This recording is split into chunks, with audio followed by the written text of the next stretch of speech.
O Pix no Bradesco ficou ainda melhor.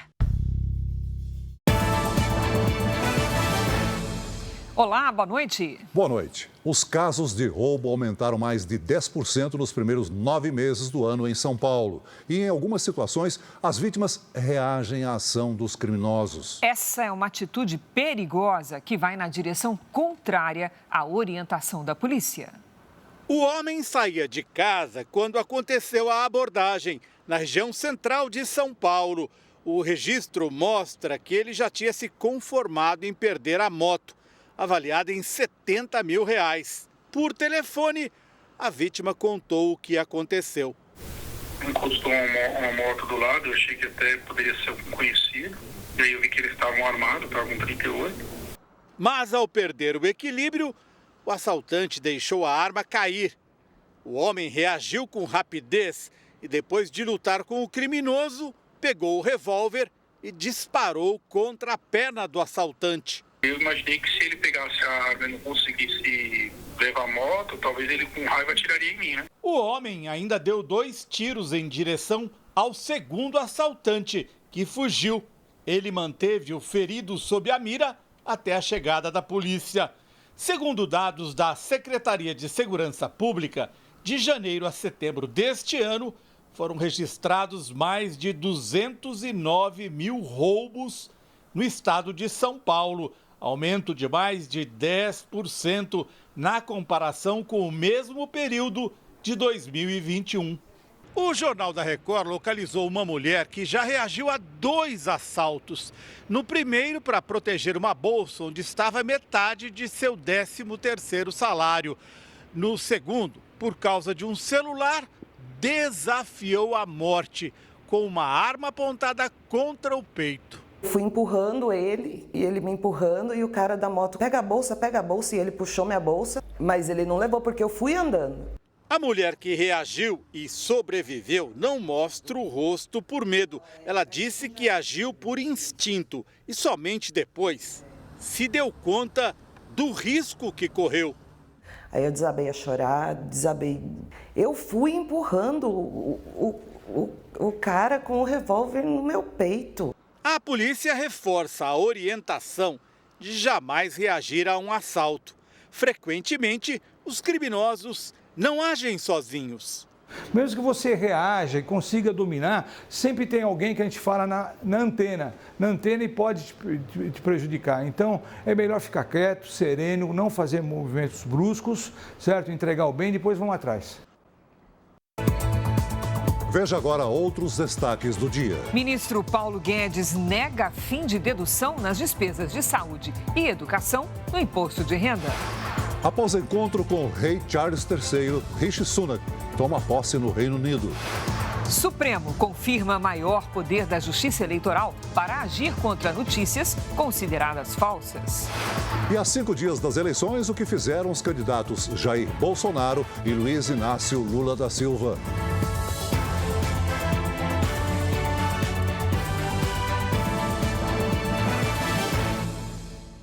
Oferecimento: cartões Bradesco, muito mais benefícios.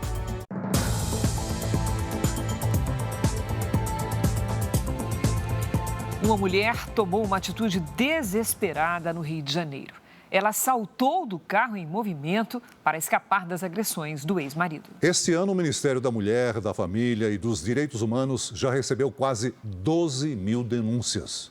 A mulher que salta do carro em movimento foge da violência do ex-companheiro. Tudo foi gravado pelo celular de quem estava em outro carro e desconfiou da situação. A queda deixou feridas e fraturas pelo corpo. Mas para a vendedora, que prefere não mostrar o rosto, poderia ter sido ainda pior. Na filmagem dá para ver meu pé para fora, porque eu estava tentando pegar impulso para cair longe do carro. Ele falou que se eu caísse perto do carro, ele ainda ia passar por cima de mim. A carona com o ex-companheiro era para ser apenas uma ajuda para voltar para casa. O filho pequeno dos dois foi passar uns dias com o pai. As agressões começaram por ciúmes. Eu fui e falei pra ele que eu não tinha mais nada com ele e que eu não daria meu celular pra ele. Então ele falou assim, se desligar vai ser pior ainda, que aí eu vou te matar mesmo. Ele falou que estava planejando tudo, arquitetou tudo pra ele me matar. O casal ficou junto por 3 anos, mas já havia se separado há mais de 10 meses. Em depoimento, a mulher diz que foi agredida várias vezes pelo ex-marido, mas tinha medo de denunciar. No ano passado, o Ministério da Mulher, da Família e dos Direitos Humanos recebeu mais de 18 mil denúncias de violência.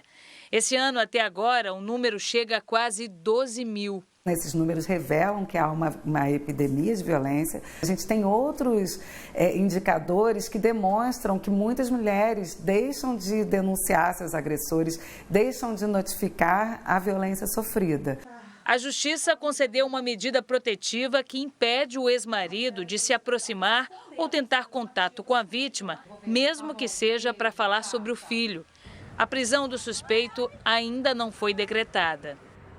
A polícia identificou 2 suspeitos de roubar uma van escolar hoje em Salvador. Crianças de 11 a 13 anos estavam no veículo e foram sequestradas pelos criminosos. O assalto aconteceu no início da manhã, quando a van buscava os alunos para ir à escola. O motorista e a auxiliar pegavam o último dos 5 estudantes no momento em que um carro fechou a van. Um homem armado desceu e fez a abordagem. Rendidos, o motorista, a auxiliar e 3 crianças foram liberados no local do assalto. Durante o percurso, os criminosos deixaram as outras 2 crianças. A última criança mesmo estava em choque. Aos prantos, que eu nunca vi um negócio daquele em minha vida. A van foi abandonada na região metropolitana de Salvador. O motorista, a auxiliar e as crianças não se feriram e até agora ninguém foi preso. A escola informou que vai disponibilizar uma psicopedagoga para dar suporte às vítimas. Além desse caso, também houve outra tentativa de assalto hoje a uma van de transporte escolar em outro ponto da cidade. A polícia já identificou 2 suspeitos e acredita que as ações sejam da mesma quadrilha. O que a gente acredita, até porque esse carro foi levado para uma cidade em que nós já prendemos diversas pessoas vinculadas a desmanches de veículo, é que esse carro provavelmente tenha sido levado para lá com essa mesma finalidade, de ser desmanchado. Foi libertado hoje um músico que era mantido refém desde sábado na região de Ribeirão Preto, no interior de São Paulo. Um sequestrador foi morto durante troca de tiros com a polícia, que chegou ao cativeiro depois de rastrear o celular dos criminosos. Era madrugada quando os policiais encontraram o cativeiro do empresário na zona rural de São Simão, cidade a 50 quilômetros de Ribeirão Preto. A polícia chegou ao local depois de rastrear o celular dos sequestradores, que tinham ligado para a família da vítima para pedir um valor pelo resgate. Houve troca de tiros e um dos sequestradores morreu. Os outros 2 que estavam no local conseguiram fugir. A identidade dos suspeitos não foi divulgada. No primeiro momento que foi noticiado é que haviam 3 indivíduos envolvidos nesse sequestro. Então agora restaram 2 ainda, e a Polícia Civil está a cargo das investigações. Rafael Jussiane, de 33 anos, já havia sido liberado horas antes numa avenida de São Simão. Moradores encontraram o homem na rua e chamaram a polícia. Rafael é dono de uma madeireira e toca em uma banda da cidade. A tia do músico foi quem conversou com os criminosos. Deixa eu falar com ele, passa pro Rafael, deixa eu falar com ele. Não vai passar pro Rafael, não. Por favor, deixa eu falar com ele, só pra me tranquilizar a mãe dele. Ele vai morrer, mano. O sequestro começou na noite de sábado. Acompanhado da esposa, o empresário deixou o sítio da família numa caminhonete. Ele saiu da zona rural de São Simão com destino à cidade. No caminho, os sequestradores armaram uma emboscada. Bloquearam a estrada rural com troncos de árvore. Quando o empresário desceu do veículo para liberar a passagem, foi rendido. A esposa de Rafael foi libertada no próprio sábado, no meio da rodovia. Ela estava bem assustada, inclusive quando a gente parou a viatura, ela chegou até a cair na pista, pensando que seriam os meliantes que estavam voltando para pegar ela de novo. Aí a gente acalmou ela, falou que se tratava da guarda municipal, que ela estava para ela ficar tranquila. Em seguida, os criminosos puseram fogo na caminhonete da vítima. A polícia também apreendeu hoje esse outro carro, que pertence ao pai do sequestrador que foi morto e que teria sido usado para levar a vítima ao cativeiro. Não soube. Por Deus do céu, não soube. A gente não esconde, eu não sei de nada. O delegado da Polícia Federal que participou da prisão de Roberto Jefferson no domingo afirmou que os agentes reagiram aos tiros do ex-deputado. Em depoimento, Jefferson havia dito que em nenhum momento atirou para acertar os policiais, que tiveram ferimentos por estilhaços. Roberto Jefferson está em cela individual no presídio de Bangu 8. Ele foi transferido para o complexo penitenciário de Jericinó após audiência de custódia que manteve a prisão. O ex-deputado foi detido ao resistir ao mandado de prisão e atirar em 4 policiais federais. A agente Karina Lino Miranda de Oliveira, atingida por estilhaços na bacia, testa e braço, contou em depoimento o que aconteceu na casa do ex-parlamentar em Levi Gasparian, no interior do Rio. Karina afirmou que Jefferson apareceu em um ponto mais alto do imóvel e falou que não iria com eles. Disse ainda que ele mostrou a granada, tirou o pino e ficou com o artefato na mão. Segundos depois, jogou na direção do carro da Polícia Federal. Em seguida, Jefferson teria começado a atirar. A agente da Polícia Federal buscou abrigo e escutou mais 2 granadas e novos disparos. Ela contou ainda que chegou a perder os sentidos. O delegado Marcelo André Cortes disse que só reagiu ao ouvir a agente Karina gritar que estava ferida. Marcelo também foi atingido. O exame de raio-x constatou fragmentos de estilhaço no crânio do policial. Os agentes atingidos receberam atendimento médico e tiveram alta no mesmo dia. Roberto Jefferson foi indiciado por 4 tentativas de homicídio. O ex-deputado disse que não disparou contra nenhum policial para machucar, que atirou no carro e que deu aproximadamente 50 tiros de fuzil calibre 5.56. A ordem para que Jefferson voltasse ao regime fechado foi dada pelo ministro do Supremo Tribunal Federal, Alexandre de Moraes, após ele descumprir medidas cautelares como o uso de redes sociais. Aqui na cadeia, Roberto Jefferson tem cuidados médicos por ser um preso com várias doenças.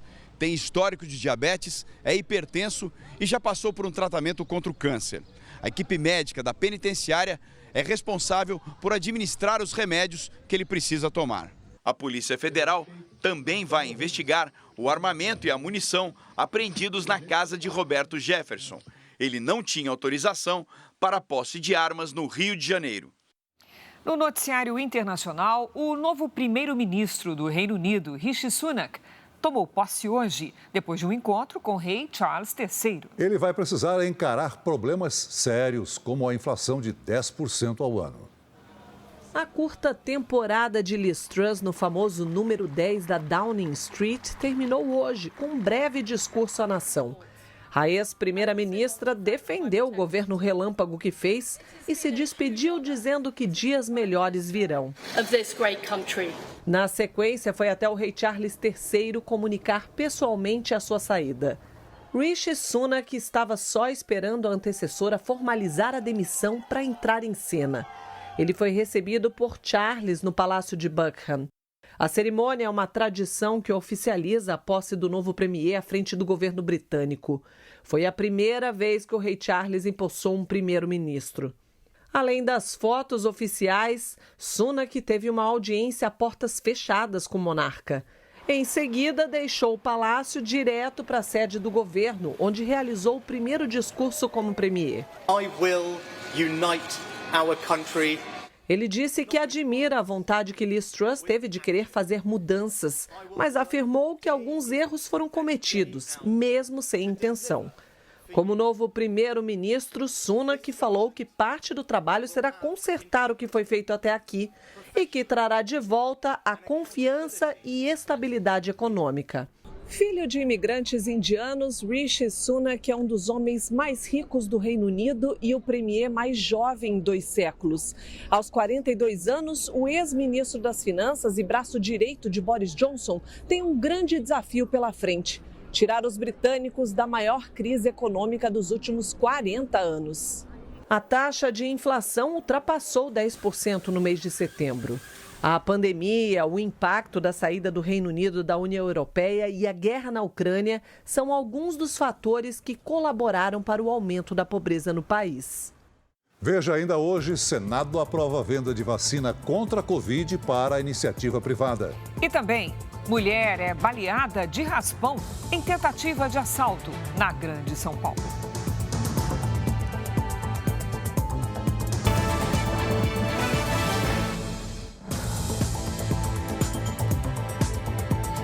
No Rio de Janeiro, uma fábrica clandestina de suplementos alimentares produzia amido de milho no lugar de creatina, que é uma substância usada para fortalecer a musculatura. Essa farsa foi descoberta em uma operação conjunta entre o Procon e a Polícia Civil, depois de denúncias. Quem tem os detalhes é Pedro Paulo Filho, direto do Rio. Boa noite, Pedro Paulo.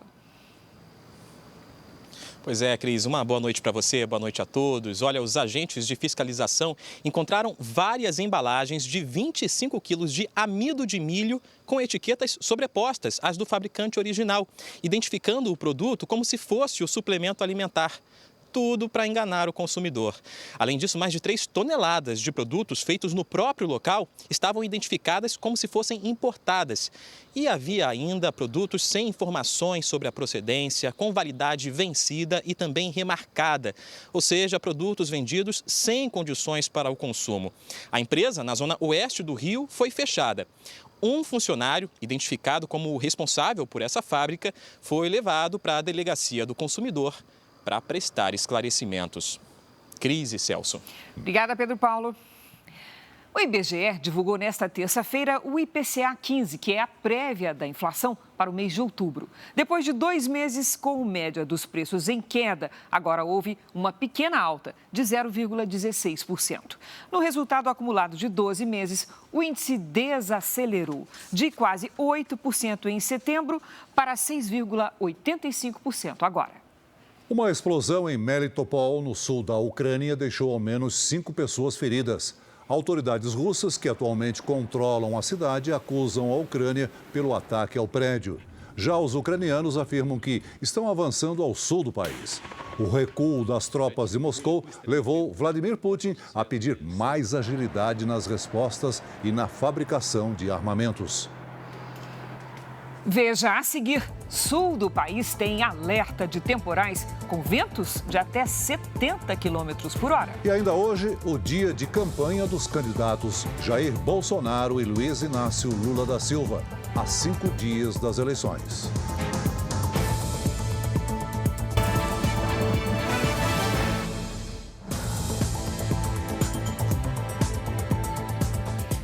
Terça-feira foi quente em todo o Brasil, com temperaturas acima dos 30 graus. Destaque também para os temporais e até chuva de granizo. Vamos conversar com a Lidiane Sayuri. Lid, não falta mais nada acontecer nessa primavera, não é mesmo? Falta sim, Cris. Falta nevar, viu? Boa noite para você. Oi, Celso. Muito boa noite. Boa noite a todos que nos acompanham.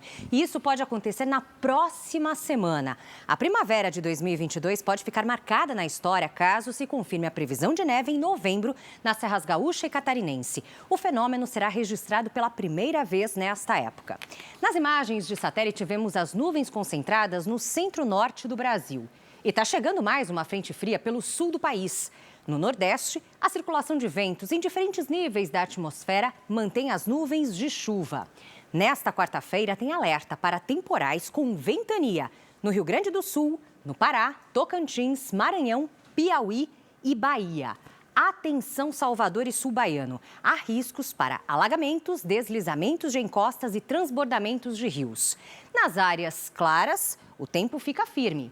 Em Porto Alegre faz até 33 graus. No Rio de Janeiro, sol encoberto com 30. Em Cuiabá, 38. Em Teresina e Porto Velho, até 35 graus. Na capital paulista, a quarta-feira é o último dia de tempo firme na semana. Máxima de 28 graus. Na quinta esquenta mais, faz 32 e tem previsão de chuva à noite. No Tempo Delivery, começamos a atender a Gilda de Maceió, Alagoas. Vamos lá. Oi, Gilda. O calor continua e atenção porque nesta quarta faz até 31 graus e pode chover forte. Na quinta e na sexta o volume de água diminui com 31 de novo e 28. Agora é o Vanderlei de Iguape, no interior de São Paulo. Vanderlei aqui na nossa tela. Oi, Vanderlei. Tem previsão de chuva a partir de quinta. Nesta quarta, faz até 26 graus. Na quinta, 30 com chuva à tarde. E na sexta, chove a qualquer hora com máxima de 27. Previsão para qualquer cidade do Brasil e do mundo é aqui mesmo no Tempo Delivery. Peça pelas redes sociais com a hashtag você no JR. Cris, Celso. Obrigada, Lid. Até amanhã, Lid. O aplicativo de mensagens WhatsApp apresentou hoje falhas em várias partes do mundo. No Brasil, os relatos de mau funcionamento começaram na madrugada, por volta das 4 da manhã, no horário de Brasília.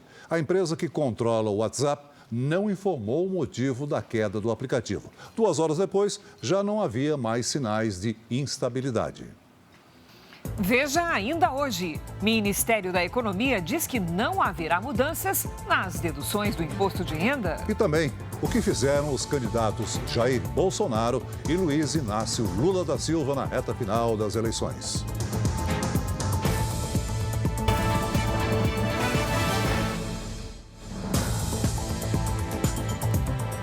Os apartamentos cada vez menores são sucesso entre jovens e investidores em São Paulo. E olha, Celso, que alguns desses imóveis chegam a ter o tamanho de 2 vagas de garagem. Em cada esquina, um novo prédio e um vai e vem de operários para dar conta das obras. O trabalho impulsiona um mercado aquecido, o da construção civil. Se a gente contabilizar todo tipo de apartamento, só no mês de agosto e aqui na cidade de São Paulo, foram quase 65 mil novas unidades, entre apartamentos na planta, em obra, como esse aqui, e recém-entregues. 34% a mais que em agosto do ano passado. A novidade fica por conta do tamanho dos imóveis, cada vez menores. A Alane trabalha na região central de São Paulo, mas vivia na Zona Leste, num apartamento de 80 metros quadrados. Eu não tinha conhecimento ainda de que eu poderia morar mais perto do meu trabalho, né? Mais fácil, com mais praticidade e gastar menos tempo, né? Chegava a cerca de 2 horas só no trânsito, que eu perdia para ir e mais 2 para voltar. Hoje, ela mora num apartamento ultra compacto de 16 metros quadrados, perto da Avenida Paulista. O que parece ser uma tendência no Brasil nos últimos anos, já é um estilo de vida em grandes metrópoles do mundo, como Nova York e Tóquio. Para a gente ter ideia do que são 16, 20 metros quadrados, é só fazer um cálculo rápido. Imagine 2 vagas de garagem do seu prédio. É mais ou menos isso. Mas vem cá, será que é possível viver bem assim? Nesse canto, ela conseguiu colocar uma geladeira de um tamanho tradicional que coloca num apartamento grande. Desse lado, micro-ondas com os armários, que ela colocou também. Armários grandes, nesse canto aqui o banheiro e a cama aqui, né, toda uma cama de casal. Hoje você não troca os seus 16 metros? Não. Em prédios assim, a ampla rede de serviços compartilhados, como academia e cozinha, tenta compensar o tamanho do apartamento. Para comprar um imóvel como esse, é preciso desembolsar cerca de R$400 mil. Segundo uma das empresas que desenvolvem modelos de apartamentos pequenos, 90% dos proprietários são investidores. As pessoas acabam investindo no apartamento compacto, porque quando a gente faz a conta da rentabilidade, ela acaba sendo muito mais assertiva do que um apartamento grande. Entre janeiro de 2021 e agosto de 2022, foram lançados 266 imóveis com menos de 20 metros quadrados e mais de 18.500 imóveis entre 20 e 30 metros quadrados em São Paulo e na região metropolitana. Por enquanto, a Alane não sente falta de mais espaço. Ela já se acostumou com um novo estilo de vida que hoje cabe na sala da casa antiga. Eu acabo tendo mais tempo para fazer outras coisas que antes eram prioridade, porque eu estou a um elevador de distância e de tudo. Uma das maiores marcas esportivas do mundo encerrou a parceria milionária com o rapper americano Kanye West, depois dele publicar discursos de ódio contra a comunidade judaica nas redes sociais.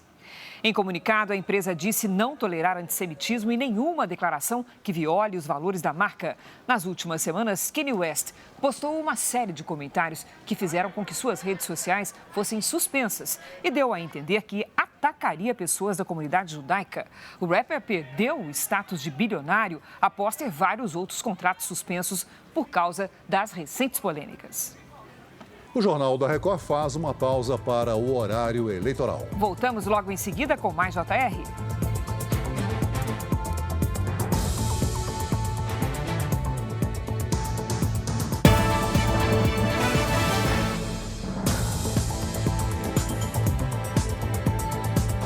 A Polícia Civil de São Paulo realizou hoje uma operação contra uma quadrilha especializada em aplicar golpes contra clientes de bancos. Segundo as investigações, os criminosos usaram empresas de fachada para lavar até 100 milhões de reais. 40 policiais da Delegacia de Crimes Cibernéticos cumpriram 13 mandados de busca e apreensão na capital e em cidades da região metropolitana.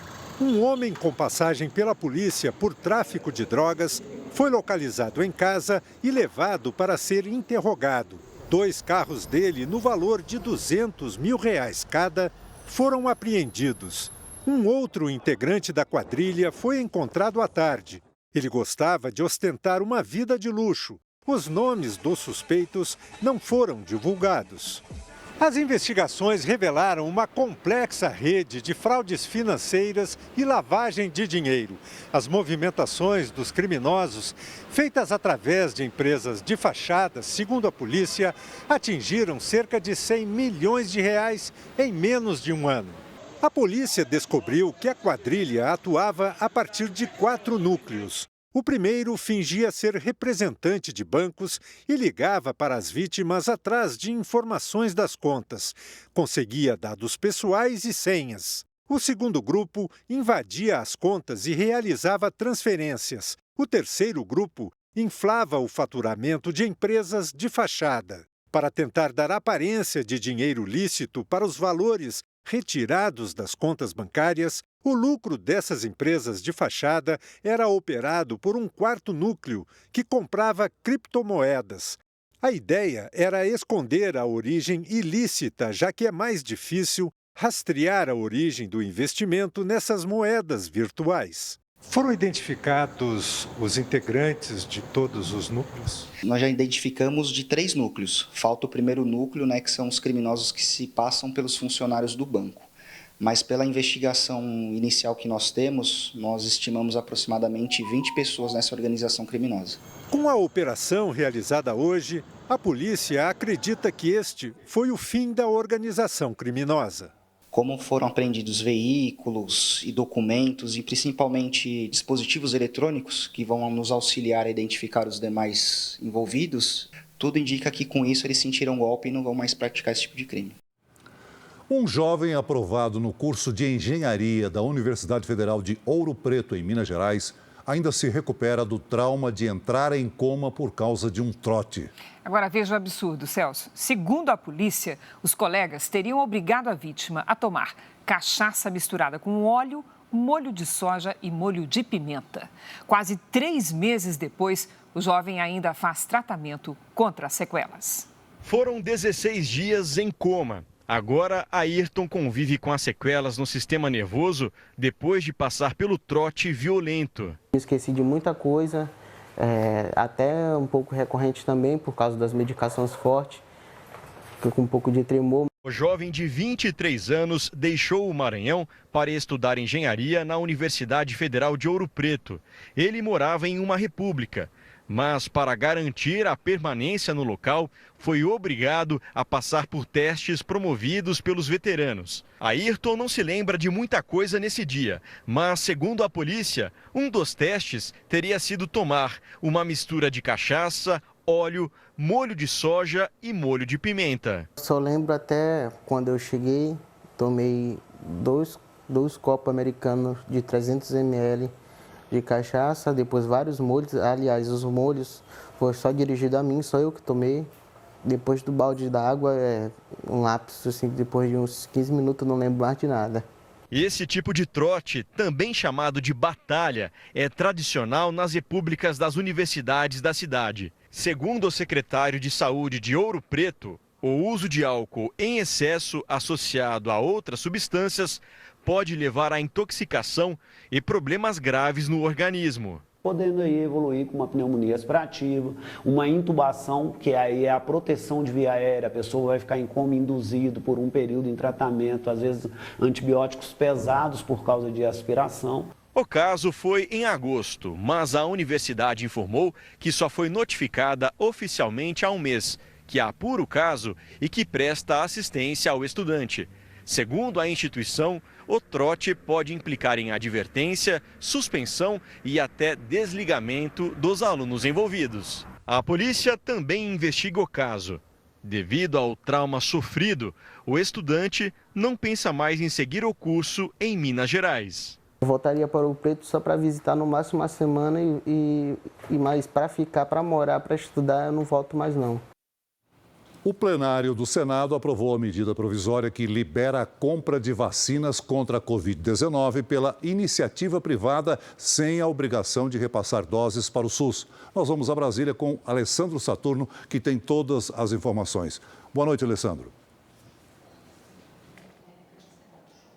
Oi, Celso. Boa noite para você, para a Cris e a todos que nos assistem.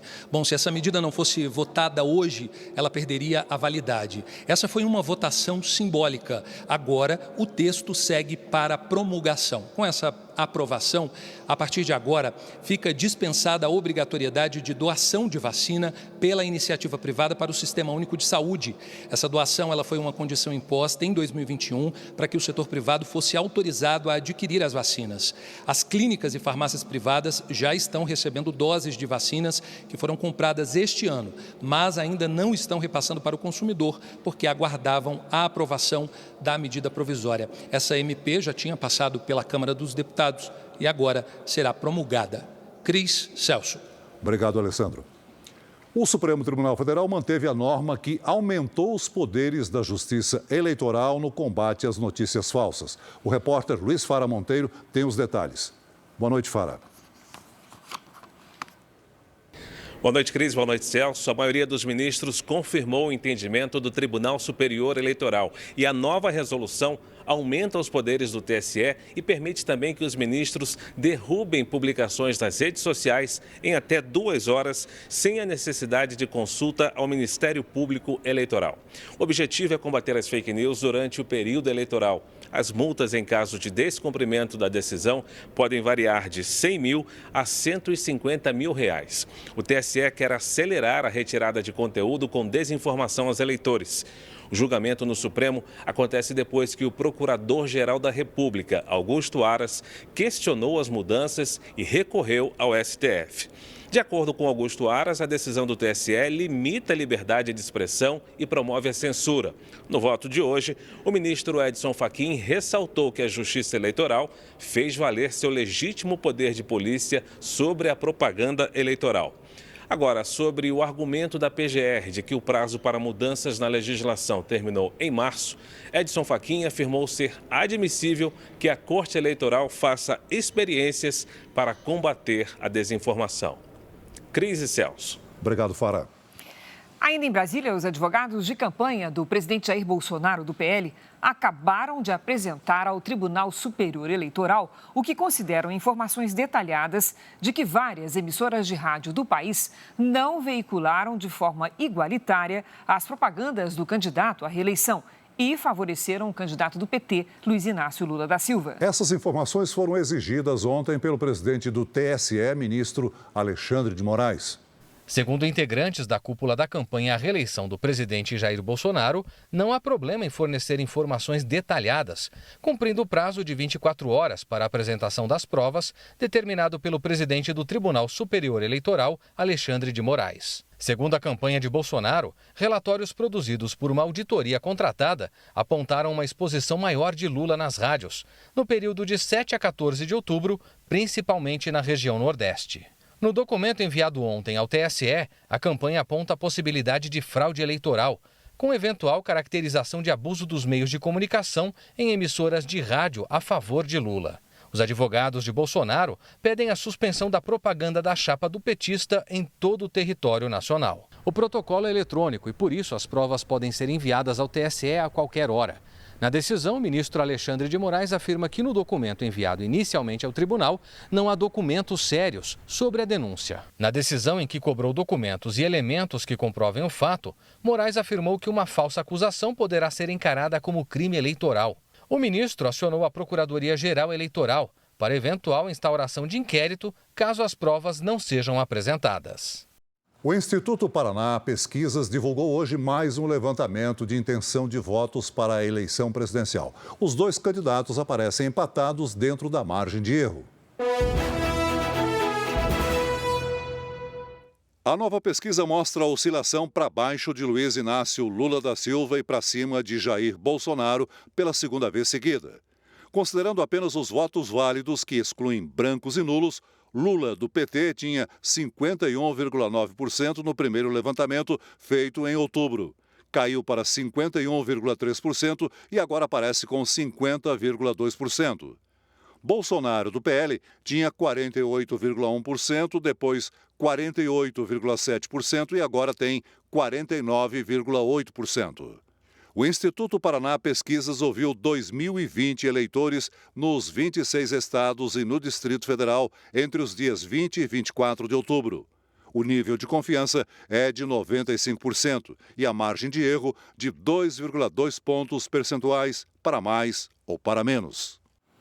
O candidato à reeleição, Jair Bolsonaro, esteve hoje em 2 cidades da Bahia.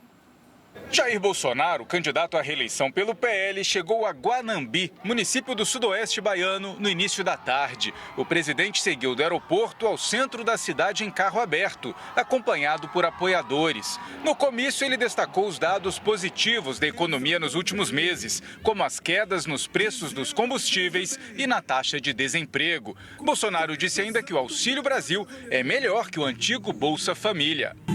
Também fizemos o maior projeto social da história do Brasil. Pegamos aquele Bolsa Família, que não valia quase nada, era até uma vergonha dizer que recebia, e multiplicamos por 3 o seu valor.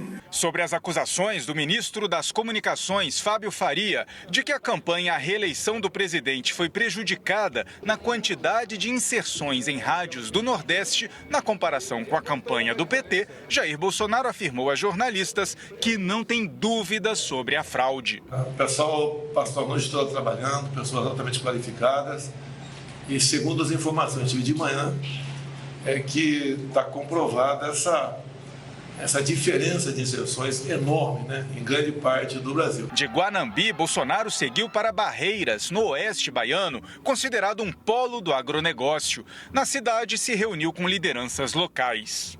O encontro foi em um hotel fechado à imprensa. Depois, Jair Bolsonaro seguiu aqui para o centro histórico da cidade, onde participou de um comício. O candidato do PT, Luiz Inácio Lula da Silva, permanece em São Paulo, onde cumpre agendas de campanha. O candidato declarou hoje que, caso eleito, seu governo manterá relações com países não democráticos. O candidato à presidência pelo PT, Luiz Inácio Lula da Silva, passou o dia em São Paulo. Pela manhã, deu uma entrevista a uma rádio. Lula disse que educação será prioridade em seu governo. Falou também que vai manter relações com países considerados não democráticos. Se coloca a Nicarágua, se coloca a Cuba, se coloca a Venezuela. Veja, o Estado brasileiro ele tem que manter contato com todo mundo de acordo com seus interesses. Sabe, o Brasil respeita a determinação dos povos, o Brasil não quer que ninguém se meta na nossa política, a gente não quer se meter na política de ninguém. O que nós queremos é defender os interesses do Brasil. Lula também respondeu sobre as críticas que recebe por ainda não dizer quem fará parte do seu Ministério da Economia. Se eu tiver 2 economistas, eu vou perder 10, eu vou perder 15. Ou seja, eu não quero perder voto, eu quero saber. As pessoas sabem, eu já fui presidente, eu não indiquei ministério antes, as pessoas insistiam naquele tempo para me indicar, eu não indiquei. Eu primeiro tenho que ganhar as eleições. O comando da campanha quer que Lula tenha contato mais próximo com os jovens nessa reta final. Para isso, vai investir em lives e encontros virtuais essa semana. A ideia é mudar a linguagem direcionada a esses eleitores. Outro público que é o foco da campanha são os motoristas de aplicativos e motoboys. Ainda esta semana, Lula terá um encontro presencial com representantes da categoria.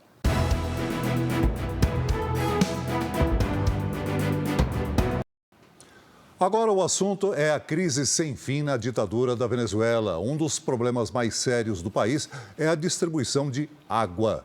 Um estudo revela que apenas 1 em cada 4 venezuelanos recebe água regularmente em casa. Para abastecer 3 escolas e uma clínica médica, moradores de uma das maiores comunidades de Caracas montaram um sistema para captar água da chuva.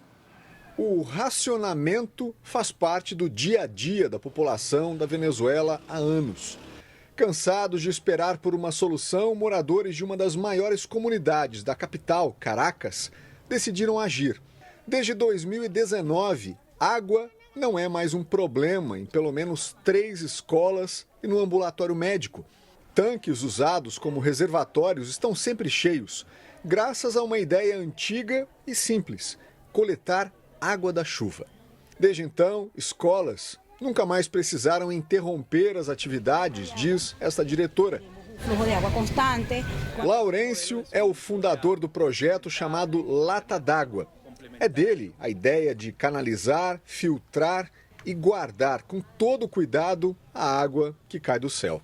Assim, os reservatórios mantêm as escolas abastecidas o ano todo, sem interrupções.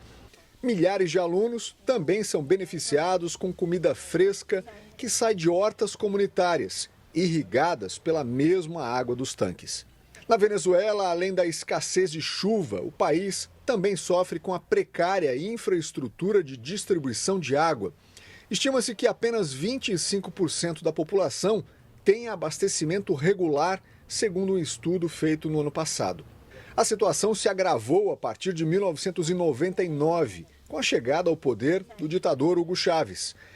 O regime de esquerda colocou no comando das empresas de infraestrutura pessoas que apoiavam o governo, mas estavam mal preparadas para os cargos. Sem investimentos, o sistema não cresceu. Por causa do regime autoritário, o país vive isolado e tem relações comerciais limitadas com as grandes economias do mundo. Com isso, a Venezuela também não tem acesso a financiamentos de grandes bancos e instituições internacionais. Só os Estados Unidos mantêm centenas de sanções contra o país na tentativa de pressionar e acabar com a ditadura na Venezuela. Enquanto o governo mantém a ditadura, a pobreza e a escassez de água e comida se multiplicam.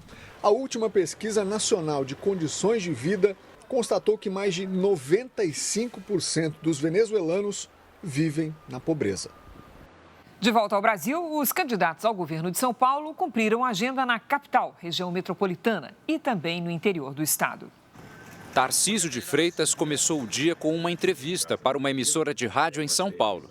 Em seguida, o candidato do Republicanos ao governo do estado esteve no diretório municipal do PSDB, onde foi oficializado o apoio da ala paulistana do partido à sua candidatura. Você pega o PSDB depois de 28 anos de governo, você tem em várias posições, gente técnica, gente de carreira que faz um bom serviço, e pessoas técnicas, pessoas de carreira vão ser aproveitadas nos vários órgãos, nas várias entidades.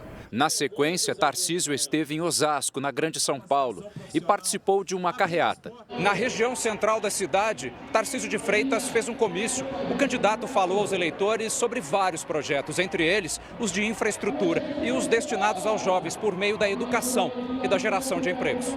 O candidato do PT, Fernando Haddad, cumpriu a agenda no interior do estado. Ele esteve em Ribeirão Preto nesta terça-feira. No período da manhã e início da tarde, deu entrevista para emissoras de TV da região. Depois, Haddad fez caminhadas pelas ruas da cidade. O petista falou o que pretende fazer na educação caso seja eleito. A principal proposta é a reforma do ensino médio. Eu quero que todo jovem paulista conclua o ensino médio com certificado profissional. Vai ser minha obsessão. Eu vou juntar o Instituto Federal, o Centro Paula Souza e o Sistema S para fazer a reforma da rede estadual paulista. Agora à noite, Fernando Haddad fará uma transmissão ao vivo nas redes sociais da campanha. Agora há pouco, durante uma live, o ministro da Economia, Paulo Guedes, rechaçou a informação de que o governo vai acabar com a dedução de despesas médicas e educacionais no imposto de renda. Estão atribuindo agora, cada dia tem uma notícia nova de que nós estamos querendo fabricar maldades. Então, isso é uma vergonha, isso é uma falta de responsabilidade, isso é um roubo de esperança. Isso é um roubo de tranquilidade da população brasileira. Semana passada foi esse assunto de salário mínimo. Agora é o assunto de deduções de imposto de renda.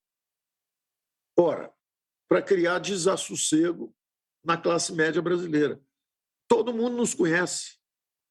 Todo mundo sabe que nós somos a favor de menos impostos. Todo mundo sabe que nós estamos reduzindo os impostos.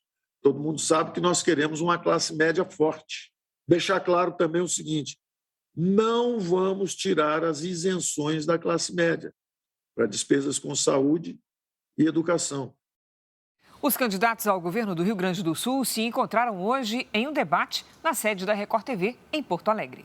Há 5 dias do segundo turno, os candidatos Onyx Lorenzoni, do PL, e Eduardo Leite, do PSDB, confrontaram ideias e projetos nas áreas de economia, educação, segurança, transportes e saúde. Foi aqui no estúdio principal da Record TV que os candidatos debateram por 2 horas o futuro do Rio Grande do Sul. O ex-ministro e o ex-governador iniciaram o encontro com tema livre, questionando um ao outro sobre projetos para um possível mandato à frente do Poder Executivo Estadual. Eduardo Leite falou sobre o déficit educacional gerado pelas aulas à distância durante a pandemia. Nós temos um plano que já está em operação e que vai ser aprofundado nos próximos anos, que é um programa chamado Aprende Mais. Avaliações diagnósticas para identificar escola e aluno, quais são as suas deficiências, as fragilidades no aprendizado. Lorenzoni destacou que para qualificar a educação pública é fundamental dar atenção para a primeira infância. A gente precisa cuidar da primeira infância com a Secretaria da Primeira Infância. Nós tivemos os pequenos com um grande problema de déficit de aprendizagem, porque as escolas públicas do Rio Grande do Sul foi a última instituição que voltou a funcionar. Amanhã, os candidatos ao governo do Rio Grande do Sul cumprem agendas de campanha em Porto Alegre. Veja agora como foi o dia dos candidatos ao governo da Bahia. A ACM Neto do União Brasil fez uma caminhada em Salvador e falou sobre a reta final de campanha junto aos apoiadores nas ruas. A gente está muito confiante e agora é isso aí, é o corpo a corpo, é esse contato direto e tentar convencer quem ainda está indeciso, quem ainda está em dúvida em relação ao voto. À tarde ele seguiu para mais 2 caminhadas, uma em Paulo Afonso, no sertão baiano, e outra em Juazeiro, no interior do estado. Jerônimo Rodrigues, do PT, deu entrevistas para rádios e sites e depois participou de uma coletiva de imprensa da rede Sustentabilidade, partido que declarou apoio ao petista no segundo turno. Jerônimo destacou a relevância dessa nova parceria. Nos abastece de uma esperança muito forte. Traz pautas importantes, por exemplo, o tema racial, o tema do servidor público, o tema da juventude. À noite, Jerônimo fez um comício em Itapetinga, no interior da Bahia. Uma médica foi baleada de raspão durante uma tentativa de assalto na Grande São Paulo. Os criminosos não conseguiram dar a partida no veículo e fugiram sem levar nada. A médica Lorena Ornelas se emociona ao lembrar os momentos de terror. Eu podia ter morrido, né? De ter morrido. Se eu tivesse 2 centímetros para a direita, o tiro tinha pegado no meu coração. A gravação mostra a mulher já do lado de fora do carro no momento da tentativa de assalto. Enquanto ela tenta argumentar com os assaltantes, tiros são disparados. Um dos tiros passa tão perto que levanta o cabelo da mulher. A médica passa a mão no pescoço para saber se foi atingida. Os criminosos não conseguem dar a partida no carro e fogem a pé até chegar a um carro vermelho que dava cobertura no final da rua. A tentativa de assalto foi em Santo André, no ABC Paulista. A médica saía de um consultório quando foi abordada pelos assaltantes. No vídeo é possível ouvir quando ela fala que precisa pegar o material de trabalho que estava no carro. Eu falava assim, só quero pegar o meu material de trabalho, depois vocês vão. Eu só queria o meu material, não estava pedindo nada demais, assim. Assim que saiu do consultório, a médica passou cerca de 20 minutos dentro do carro antes de ser abordada pelos criminosos. Segundo testemunhas, um PM que estava em uma casa viu a movimentação e deu o primeiro tiro. Os assaltantes reagiram sem saber de onde veio o disparo. A vítima, de 41 anos, foi atingida no ombro. Os assaltantes conseguiram fugir. É um trauma muito grande, porque é a terceira vez que acontece aqui. A onda de assaltos havia começado minutos antes. Os criminosos abandonaram um carro branco roubado na mesma região para roubar o carro vermelho usado na fuga.